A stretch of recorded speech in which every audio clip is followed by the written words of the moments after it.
এই হাদিসটা আপনাদেরকে কেউ বলেনি কখনো যে বিনা প্রয়োজনে ছবি তুলতে হয় না। কিয়ামতের মাঠে সবচেয়ে বেশি শাস্তি যাদেরকে দেয়া হবে তারা হচ্ছে এক শ্রেণীর মুসাউয়ির, যারা তাসবির আঁকতো, ছবি আঁকতো বিনা প্রয়োজনে, অপ্রয়োজনীয়, এবং আল্লাহ পাকের সৃষ্টির মতো সৃষ্টি করত। এদেরকে কিয়ামতের মাঠে সবচেয়ে বেশি মর্মান্তিক শাস্তি দেওয়া হবে। এটা একটা হারাম কাজ, ক্ষেত্র বিশেষে হালাল করা হয়েছে। কিভাবে হালাল করা হয়েছে?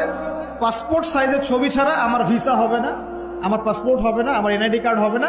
উলামায়ে কেরাম একসাথে বসে ইজমা করে দিয়েছেন, আচ্ছা এটা জায়েজ, এতটুকু জায়েজ। আর এই যে আমরা কথায় কথায় সেলফি আর এই ছবি, এই সংস্কৃতি কোত্থেকে আসলো? এটা তো মুসলিমদের সংস্কৃতি না। ছবি মূর্তির সাথে আমাদের সম্পর্ক কি? পিতার ছবিটা সুন্দর করে ঘরের মধ্যে লটকায় রাখছেন মালা দিয়ে, একদম কি বুঝাতে যাচ্ছেন আপনি? আপনি নেককার সন্তান, অথচ পিতার জন্য কোনো দোয়া নাই আপনার মনে। দাঁড়ান দাঁড়ান, এই সংস্কৃতি থেকে বের হন।